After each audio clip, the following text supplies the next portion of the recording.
So I was watching a documentary on Netflix and it was really sad. And I don't think a lot of people really mention recently about this issue. So this documentary is about a woman that was killed. She was murdered in the military. Her name is Vanessa Guillén. So, a woman accused of dismembering the soldier, Vanessa Guillén, pleads guilty to cover up. So, this is recent. So, I had to bring up a recent article so that you know that this thing was still, in the process of being um, talked about and discussed in a trial. So, this is by a Caitlin Cruz. And so I looked at the documentary. I believe there was like several episodes, so it's kind of lengthy, but it was worth looking at. The reason I looked at it, I kept skipping by it, but then what made me look at it more, and I kid you not, is because what I've noticed is most of your homeless people are veterans, and and most of the people from like the housing authority that get first priority for housing are veterans. And I don't think that's because it's like, oh, they fought in the war and so we're going to give them first priority simply because they're veterans. I think it's because of what I just said at first when I started off, is the homeless issue and the mental illness. And so I will say this: I've known people, I've had friends that went into the military, some that didn't want to stay. I've heard some not so great things about it. I remember when I was in high school and recall where they would come up to, this was the 80s, and so we were in the Inglewood area, and they would come up to the school, to the high schools to try to recruit. And during that time, a lot of the parents were a bit leery about it. Some parents thought it was the thing to do because they helped the kids go to college and they helped them get a fresh start. But then when more and more kids came back or started talking about some of the troubles that were happening on the US bases that they were stationed at, that's when it wasn't a big as big of a deal about putting, it wasn't like a rush to put kids in the military. Um, you'd have to be somebody, I guess, that just really wants to go in there. But what I've been hearing was not good. Put it that way. I've saw with my own eyes and heard some things, not just hearing, but I've seen things that have not been positive about the military or people who have been in the military. And I will say this: prostitution is one of the biggies. Prostitution and sexual assault. So the woman that was accused of dismembering this soldier, Vanessa Guillén, pleads guilty to the cover up. So this article came out in what is called Jezebel. I hate to say that, but it came out recently, today. So you might be able to, I don't know if you can see the photo that I'm showing. One is of Vanessa Guillén, who was murdered. Her body was dismembered. It took 2 months before they were able to find body parts. And one of the persons that was involved in the murder pleaded guilty recently. And so Cecily Aguilar, the girlfriend of the deceased man accused of murdering the U.S. Army Special, uh, I don't know if I said that right, Vanessa Guillén, um, SPC, something like that, pleaded guilty to being involved in the cover up of Guillen's death in federal court on Tuesday, ending a nearly 3-year saga that spotlighted sexual harassment and assault in the military. So Aguilar had faced an 11 count federal indictment charging that she did unlawfully and knowingly combine, conspire, confederate, and uh, agree with another person to corruptly alter, destroy, and mutilate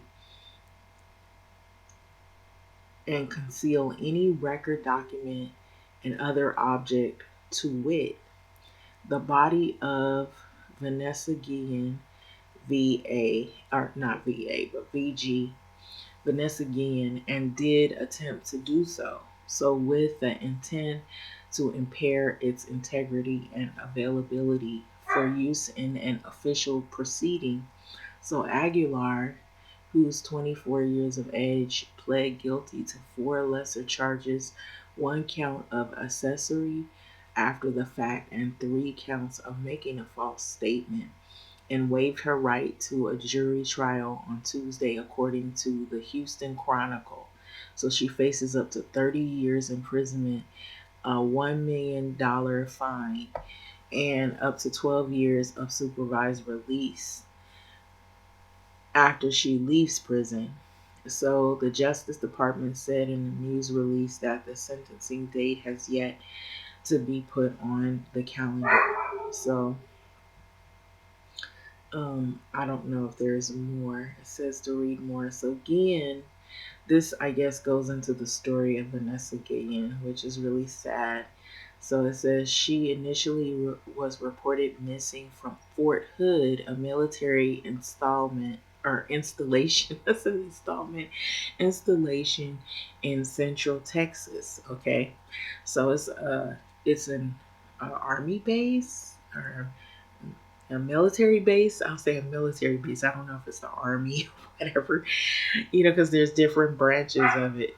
So this was in April of 2020. So her family told media that Guillen had told them that one of her sergeants at the installation was sexually harassing her, but she chose not to report it because she thought she could stop it. So Vanessa Guillen's remains were found June 2020 next to a nearby river about 30 miles from Fort Hood. So Aguilar was dating, I believe it's a SPC, if you guys know what that abbreviation is, means, Aaron David Robinson, a soldier who was the last person to see Guillen alive, June 2020, the only suspect in her death. So it's not known whether Robinson was the sergeant that Guillen had spoken to her family about. Robinson was accused of bludgeoning Guillen to death with a hammer inside of one of the base's armories and transporting her body for disposal. So witnesses they told investigators that they saw Robinson struggling to move a large box into his car on the day Guillen was last seen. So Robinson burned, dismembered, and buried Guillen's body according to the federal complaint. So by disposing of Guillen's body, the pair were accused of tampering with evidence of a crime. So the Justice Department said that Aguilar also had altered and destroyed information in Robinson's Google account and made four materially false statements to investigators. So Robinson died by suicide when police confronted him July the 1st, 2020. So Aguilar was arrested on July the 1st, 2020. So Guillen's remains were found the day before. So Guillen's sister, Myra Guillen, said that Aguilar has no remorse for her role in the soldier's death on Tuesday. So I feel so sick every time I see her face to face, sick to my stomach, anxiety, anger, frustration, she tweeted. I can't put my words together. I hope she gets what she deserves. And for her to have the nerve to smile at her defense, etc., she has no remorse. So these are Vanessa Guillen's sisters and mother Mother, I believe, is to my left, and to my right is the sister. So Guillen's mother, Gloria Guillen, is at the left, and she speaks with the press. And then you see to the right, you see her sister, Myra Guillen, is speaking also to the press. Justice Improvement and Increasing Prevention Act on Capitol Hill. So they went to Washington to fight for people who have been sexually assaulted in the military and then even outside. So many motions that she's filed in the past. For her to come and plead guilty now, it takes us completely by surprise, Myra told media outside the federal courthouse in Waco, Texas. So the roughly 3 month search for Vanessa Guillén spawned a nationwide movement to draw attention to her case and the epidemic of sexual assault and assault in the U.S. military. So 14 leaders at Fort Hood were fired or suspended in December of 2020. So this was not that long ago.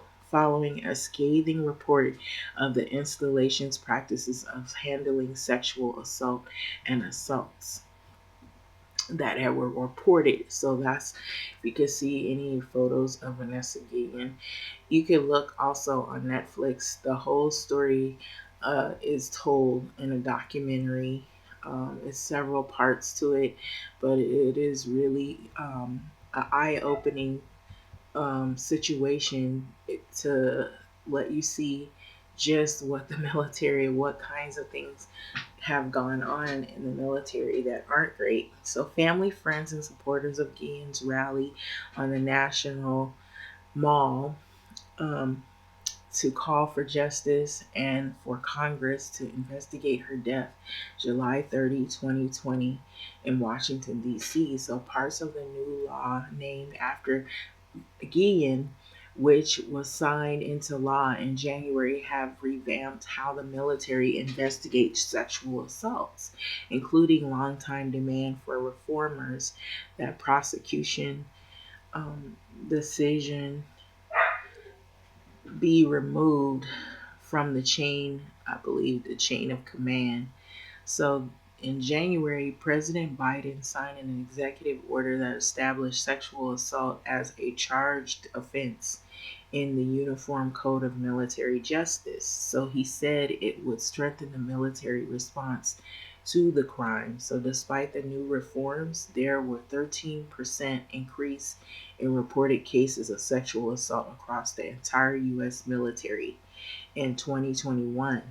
And that's not long ago either. So we're just in 2023 and about to go, we're in 2022 and we're about to go into 2023. So 26% increase was reported involving Army soldiers. So Army's largest increase since 2013. So while Vanessa Guillen's case is coming to a close, it's clear there's much work to do. So that's pretty much the article. And then I wanted to go over here to what it basically has, like a whole mess load of information about prior history of military. The U.S. military has explained it has a military culture that allows American GIs to blow off steam. And this is not going to sound good, but it says they think they're preventing homosexual tendencies by allowing them to see prostitutes. And the U.S. soldiers were esteemed to be at the bottom of the social hierarchy by South Koreans. So this is a little bit older. They were also the lowest status within the hierarchy of prostitution. So United States military and prostitution in South Korea. So there's a whole history of that. And then it goes into the long, uncomfortable history, the real job work as prostitutes near American military base. And so the women were tested regularly. It's a whole mess load of stuff. So there's a long history. Even here, it talks about it, and I believe it's in the LA Times. It says the U.S. military's long, uncomfortable history with prostitution gets new attention. And so I believe all of this is happening since this thing happened with this Vanessa Guillén young lady. So you see, these women are prostitutes. They were actually held just specifically for prostitution, for the military people, or military guys. So, a group of women in South Korea sued their own government in June, alleging that it trained them to serve as patriots or civilian diplomats in 1960s, 1970s. Their real job, their work as prostitutes near American military bases. The women were tested regularly to make sure they didn't have STDs, but they were locked up until they were healthy again if they did. And so it's an uncomfortable part of the U.S. military's long history with prostitution. The world's oldest profession has long catered to U.S. troops, whether at home or abroad. But the issue is getting new scrutiny in South Korea, where the top U.S. Commander General Curtis M. Scapartori Torti recently forbid all military personnel under his command for paying an employee in an establishment for his or her time. So this stuff is more and more involved in depth, and it goes into it. I'm not going to go into all of it, but also, okay, I'll tell you a true story, which that was true that I just read. But that seemed like that happened a little bit longer ago, something more recent. Okay, so I I learned of some people who they have PTSD also. So that's an issue. Mental illness.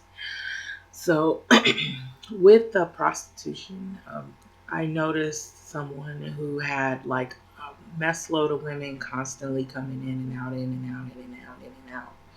And so they finally met some one person. So there were women still constantly coming. They were throwing rocks at his window. And so I don't know if this young girl that he's with understands, because she's young. She doesn't know that she wasn't the only one. When he met her, he had like, how do you say, a revolving door of women constantly coming and going, coming and going, coming and going. And I'm not talking about just to read books or to pray or nothing. It was prostitution basically. So it was like really obsessive. And so he meets this person. Somehow I guess she's thinking that she's the only one. And I'm knowing she isn't. And I don't know if she knows that she isn't, but I know also that like weeks after, like a couple of days after, she started taking Benadryl. So, Benadryl is like for a rash and for other little stuff. I think she's going to need more than Benadryl to get rid of her problem, because if it's what I'm thinking, he might have given her something. But that's either here or there. But what I do know is the PTSD is really bad with this group as well. So, not only sexual assault, but it's post traumatic stress. It's like sometimes they'll have nightmares, they think they see things, they're paranoid. And so, with all of that going on, you might want to rethink about military stuff. It used to be the big thing, like when kids had like discipline problems, they would act up. Parents were like, oh, I know where they continue to straighten you out and all that kind of stuff. But now when you see all of this, it makes you take a step back and you're like, you know what? I'm not putting my kid in that, because you thinking you're getting your kid out of trouble, you might be putting them or placing them in danger, or putting them into more trouble, introducing them to more trouble in their life. And so, um, with that being said, you should take a look at this documentary of what happened to this young lady. It's really sad. I just gotta let you know, it's several parts to it. So it's not like just, I don't think it's just one movie, if I'm not mistaken, but there were several parts to it. And so it was really sad. And then all these people who had been in the military, just women, even guys, I heard this, sexually assaulting men in the military as well. So it isn't just, they're not just doing it to women, it is also being done to guys as well, prostituting them out as well. And so if you look at the story, it gives you a whole nother perspective on the military. And you start thinking, wow, now I see why my friend was in a hurry to come out. I had a friend, they went to the military. He didn't stay in there for like 2 months. He was ready to come home. So it was that bad. And he was not saying good things about it either. And then I've known people who went ahead and went in there and they were miserable while they were in there and they couldn't wait to get out. Then I've heard some people say, "Oh, I traveled around the world, blah blah blah blah blah." But the problems, they'll have like injuries, and when you have injuries and you get out into the real world, and those injuries impede you in finding jobs or being able to work regular jobs, then you have to get on disability, and disability doesn't pay that much. And so those are the problems they face, PTSD and uh, but this was a sad story, so you should take a looky. But man, yeah, it is not good. It is not what people think it is. When you start looking at the story for what it is, you're like, yeah, you might want to backtrack on whether you want to get your loved one involved in the military. You have to really, like I said, you have to wanna do that. Um, there used to be people who like that maybe they had like family members that were involved in the military and it was a legacy, and then everybody else they get involved in the military, and then it passes on. But mm-mm, you might want to rethink that before you start getting yourself involved in that, because it's not what it's cracked up to be. That's what I'm saying. It's not what it's cracked up to be. I was trying to get it back onto regular. Yeah, it's sad, but the story about this young lady was not a good story. It's a good story, but it's a bad story. It's a sad story. That's what I was saying. A sad story. It's better to say that. It's a sad story.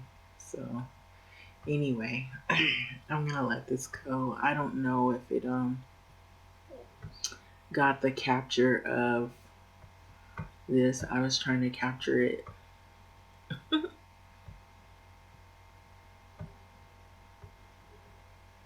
Okay, so we're back on. It took a while to get it back to where it was, but no. But I honestly, I'm not. People they make videos, they want to get popular and everything, but I really felt like when I saw this story, I thought it was really sad, because if you're a parent, you're thinking you're putting their kids in there and you're helping them and you want to see them succeed in life, and ultimately you want to see them come home and be good citizens and stuff. But like I kid you not, like when you go to the housing authority, if you go there, and if you ever had gone there and you see how they're like, so many people here in LA County are looking for affordable housing, and one of the priorities is people that come from the military. So if it's so great, then why do they have to look for all this housing, for the military vets? So that's how you know it ain't all what it's cracked up to be. And I know some people, oh, don't say anything bad, but when you see the story, the truth of what really goes on, it isn't all of what you know you think it's cracked up to be. And so I noticed that when they were coming to our high school in the 80s, and this is and I'm just going to be blunt about this. This is what some of the parents were saying. They just want to recruit all the black kids so they can put them on the front line so they could get killed, and all the knuckleheads and stuff like that. And so that's why they come to the hood, you know, to get all of the kids of color. And a lot of times when you go to the housing authority, most of your vets are of color, and they're either black or Hispanic, and they got a missing eye, a missing leg, missing arm, or they got their limbs, they're mentally off, they got PTSD, or they have a sex addiction. they're constantly with prostitutes. And I had another friend. She married somebody. The guy stabbed himself, lied on his wife, and had his wife arrested. And I think maybe he was going through one of those PTSD episodes, but yeah, sometimes they'll come back violent because you put them in an environment of violence and killing and shooting, then you bring them back to the regular world where they're not supposed to be violent. What do you think you're gonna get? So, I mean, just saying. So, we'll see what happens with this story. So, this lady pleaded guilty recently about what she did to this woman, and the actual guy who actually initiated most of it, other than the girlfriend, he killed himself because he didn't want to be held accountable for what he had did. So we'll see where this leads to.